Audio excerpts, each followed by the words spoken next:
Hey everyone, I've been doing a lot of experimenting lately with heating water with wood stoves, and I've been testing both rocket stoves and traditional wood stoves to try and get a really efficient transfer of heat from the wood fire to the water. And this has led me to the conclusion that both systems have significant drawbacks. This made me want to reevaluate wood stoves in general and really look at them from a first principles perspective. What's their purpose? What applications do they serve? What do they do well? What do they do poorly? So that I could try to redesign a wood stove and emphasize what they do well and minimize their drawbacks. So first, a bit about traditional wood stoves, rocket stoves, and efficiency. There's a lot more variables than this, but having a really efficient burn comes down to having a really hot fire and enough oxygen present. This is where rocket stoves are really amazing. They can have incredibly efficient burns and convert almost all of the fuel to heat. But the downside is they're so powerful. Within a given amount of firewood, you have a specific amount of potential heat energy that can be released from it. And the speed at which that fuel is converted to heat is the power.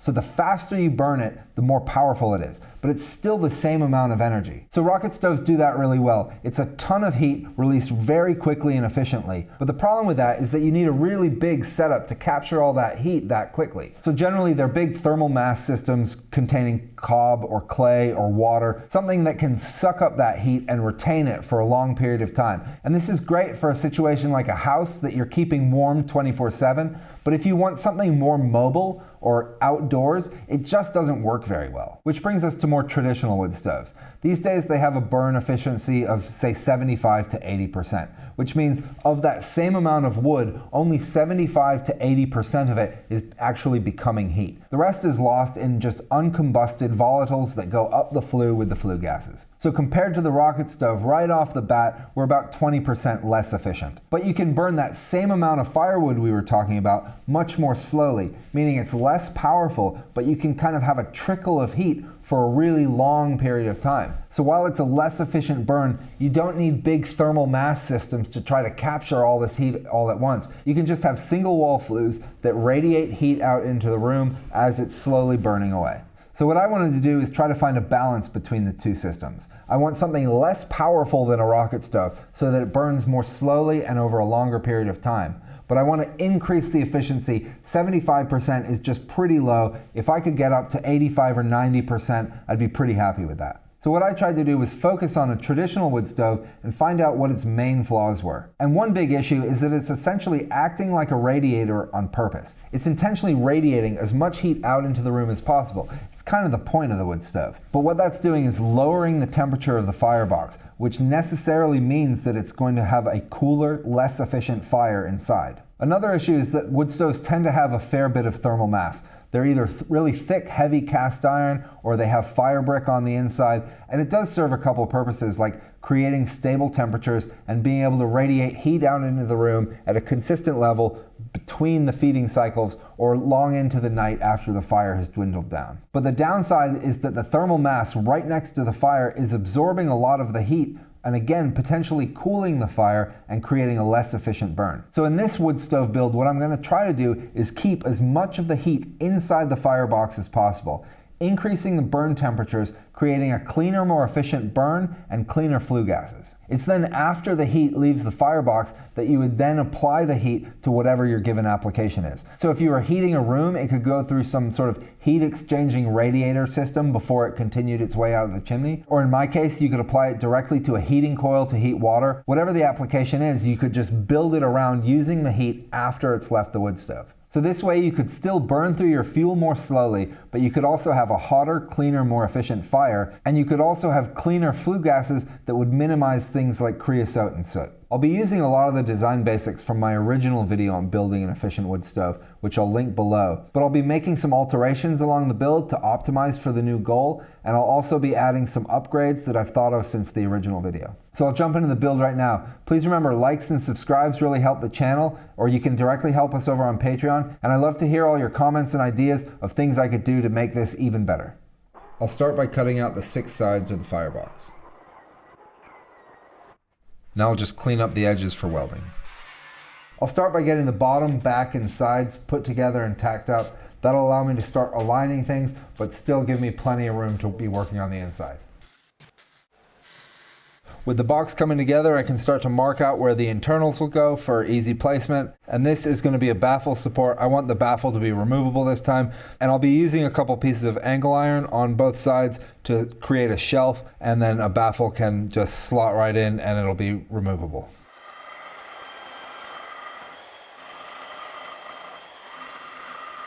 Angle iron's cut and ready to weld in, and that's just going to get welded in there. But before I get those installed, I'm going to go ahead and get the vermiculite board cut. I'll be using vermiculite board instead of firebrick. And the reason I'm using that, it's to protect the steel on the inside from being oxidized by the heat over time. But it's also really light stuff, and it's going to insulate the inside of the firebox, keep a lot more heat inside, preventing it from radiating out this way, and direct it all out the flue. I'll be lining the bottom and these 3 sides with this stuff. I'm going to go ahead and get these marked out, double check my measurements, then get them cut, test fit everything. So this all fits in well, and I can see that I'm within the line, so I can pull these out and go ahead and weld those in right there.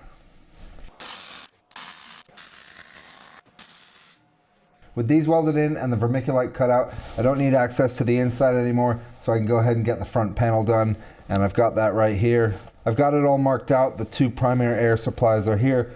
This is the door opening, and the air wash system is along there. So I'm going to go ahead and get these 4 pieces cut out.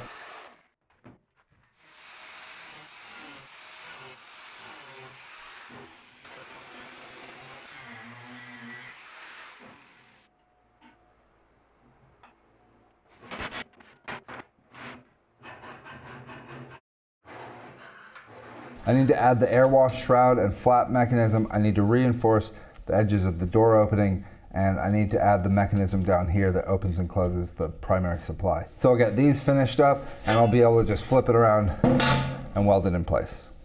I'll start by prepping each of the 3 parts and get them laid into place, but I won't weld them on yet. That way, if any of them interfere with each other, I'll find that out before I've welded them on and don't have to backtrack.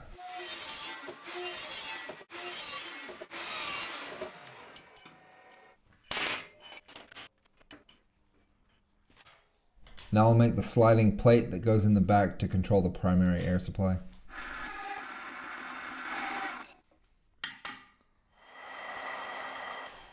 I'll thread this hole to attach a control knob.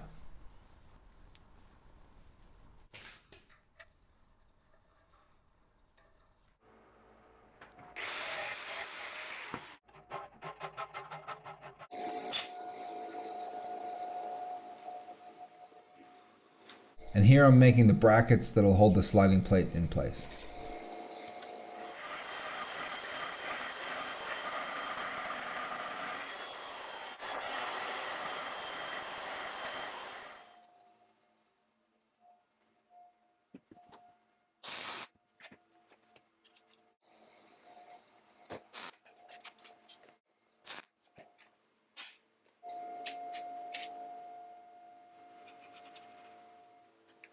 These are the brackets that hold the air wash flap in place.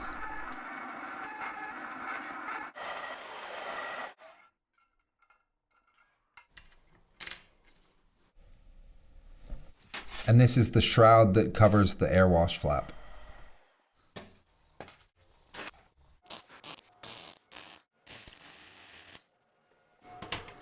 Now with all the pieces made, I can start to weld them to the front plate. I'll start with these 2 pieces. I'll line up where the sliding plate wants to be, find the spots for these, get them tacked in, which will allow me to then get this in without interfering with these.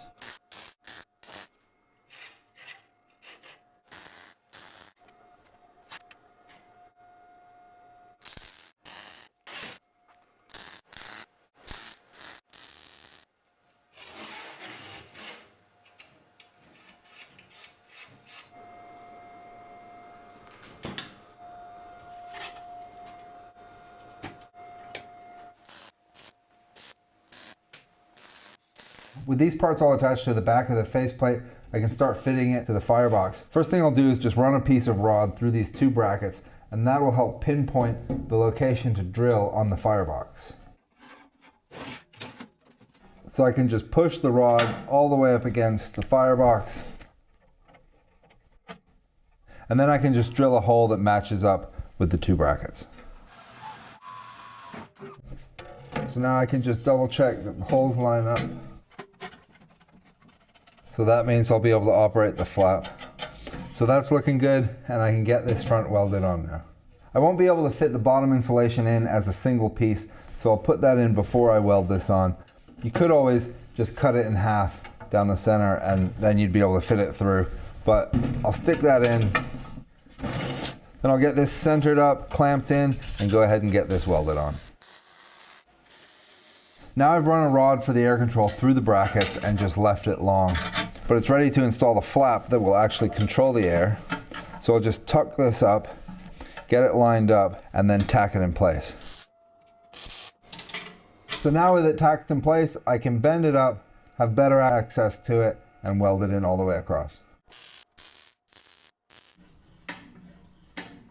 Here I'm welding the shroud over the air wash flap.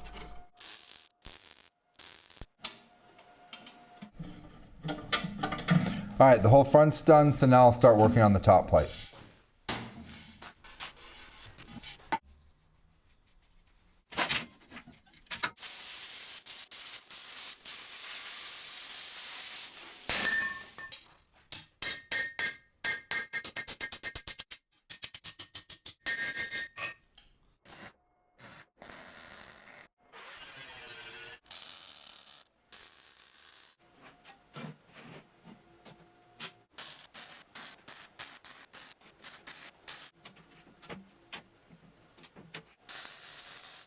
I'll just add some legs to the bottom.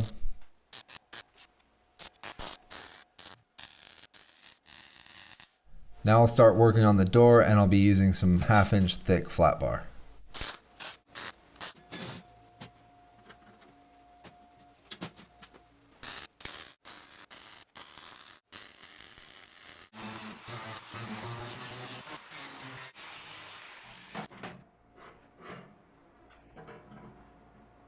I'll drill and thread some holes to be able to attach brackets and hold the glass in place.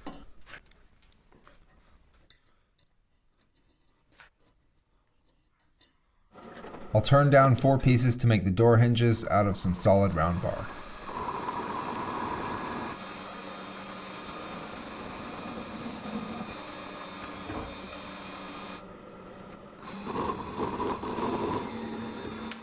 To get the door attached, I'm just going to put some scraps of the fire rope I'll be using on the back of the door. And this is just to space it away from the firebox itself, the same way that it will be spaced eventually.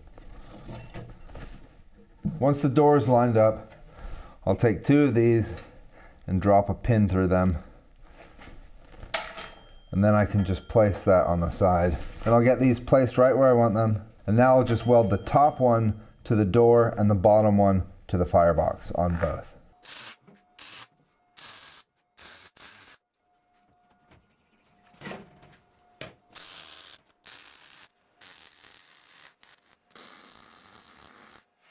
Here I'll just pretty up the welds and make nice smooth transitions.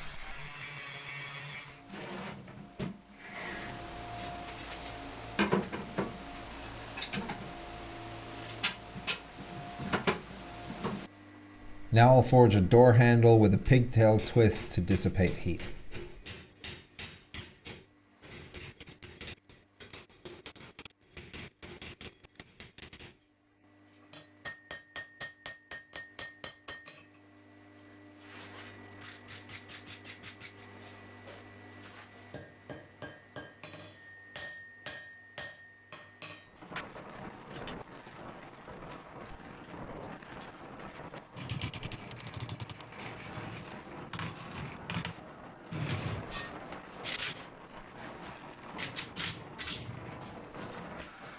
I'll drill holes in the handle and the door so that I can rivet them together.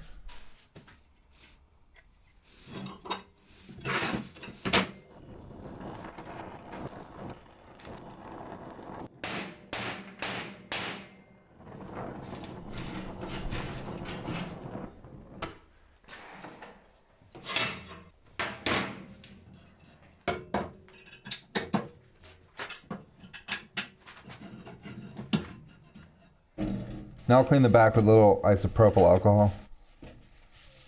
And I'll go ahead and put some fire rope around the outer edge of the door to seal the firebox off, and then around the inner edge of the door which will be where the glass presses up against it, so it's to protect the glass and create a seal there. I'll be using this flat fire rope, which has adhesive on the back already, which is why I cleaned the back of the door here.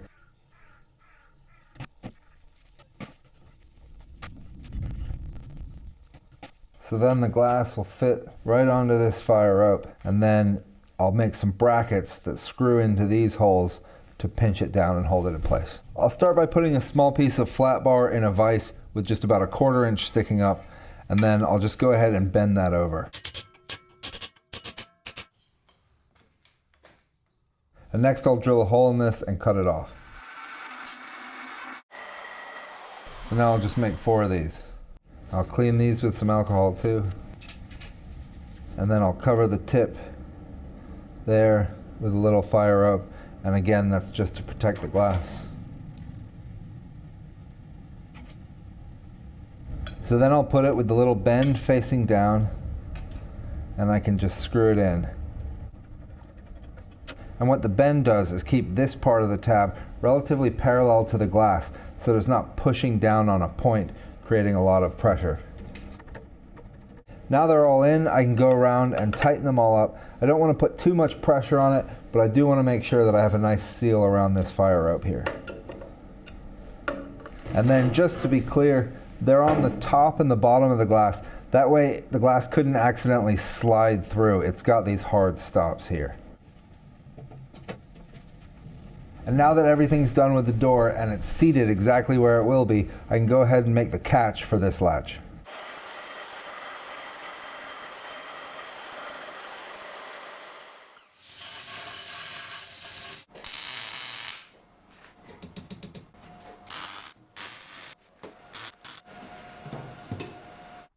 The firebox will have an additional layer of insulation covering the outside, so here I'm going to start working on the shell that will go over that layer of insulation.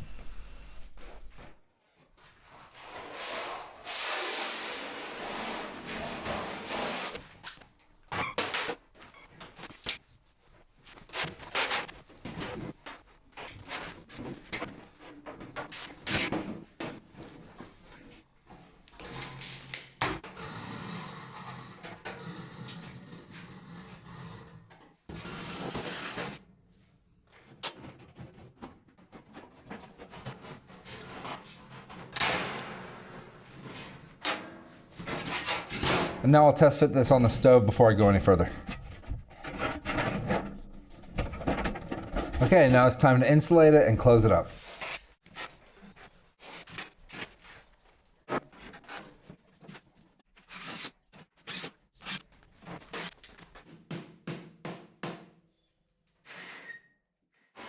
I'll put a pigtail on the air wash control so it stays cool enough to operate while the wood stove is running. Now I'll wipe the whole thing down with isopropyl and then give it a coat of high heat paint. Okay, so now I'll just add the baffle plates. Then just a thin sheet of steel goes on the bottom to protect the vermiculite on the bottom. Then the back piece. Then the side pieces.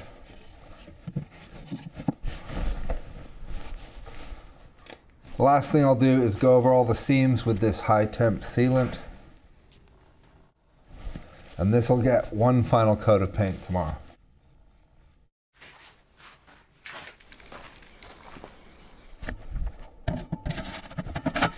So this is only 6 feet of flue. It should be good enough for the testing. Really, a flue should be at minimum like 13 to 14 feet to get a full proper draw. But I think this will work fine for now, and it would only get better with a full draw. And then I've put a hole right down at the bottom of the stack so that I can put a probe in to take temperature readings of the wood stove itself. And I've got the fire built and it's ready to go. So I'll leave the door cracked a little bit just so that the paint has a little time to cure so it doesn't try to bond with the fire rope on the door. But after 5 minutes or so, I'll close that up. So about 2 minutes in, it's already cooking. It's pretty warm in the front, so I think it's probably good Time to just close it up. There's still a little bit of visible smoke coming out of the stack, but it's definitely clearing up, and as soon as that goes clear, I can stick the probe in and start taking some temperature measurements and not risk getting buildup on the probe itself. And before it really gets ripping, I'll just mention that this company, Topdon, sent me this little thermal camera that just plugs into my phone, and with the app I'll be able to take thermal imaging of the stove, really find out what the temperatures on the external surface are, where the cold spots are, where I need to beef up the insulation. So this is a pretty cool little piece of gear. I'll link it down below where you can buy it, and I'll try to get you guys a discount code for it. Okay, so we're about 4 or 5 minutes in. There's no visible smoke left, so I'll go ahead and stick the probe in to take a temperature reading, and we're at about 1250 degrees already. Not sure how well this translates to the camera, but I can see a lot of heat coming out of the top and no visible smoke at all.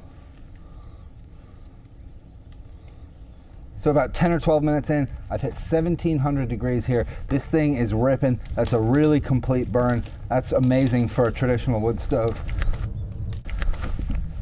I can still touch the outside. It's probably too hot on the top, but yeah, right here, I mean, that's cool. Down here at the bottom is cool to the touch, probably like 60 degrees. It gets warmer at the top, but 1700 degrees right there, cool to the touch right there. So now I'll go ahead and plug this in and take some thermal camera readings.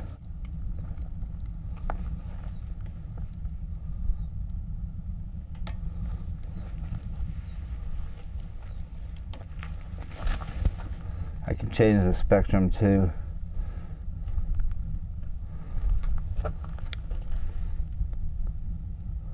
So that's still only 186 Celsius, but down here, 23 Celsius, and still 1700 degrees on the inside.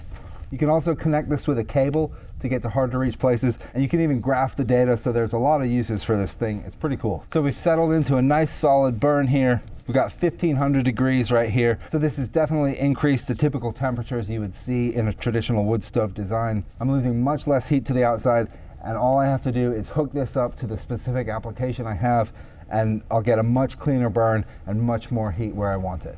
I still need to do some additional testing to try to figure out the actual efficiency of the wood stove, but with the temperatures I'm reading, I'm confident that it could be really efficient. And here's just a side-by-side comparison with the new insulated stove on the left and the traditional fire brick stove on the right, and you can see just how much more heat the traditional stove is losing to the outside. I still think there's a lot of tinkering to get this design right, and a lot of safety testing before I would trust this thing inside of a house or something like that. But I do think the principle proved out, and it's definitely something that I'm going to investigate further. I've got some new water heating designs that I want to test out with this stove, so I'll be back with those soon. But I'm going to call this one here. I hope you enjoyed it as much as I did making it. Thanks for watching, and see you soon.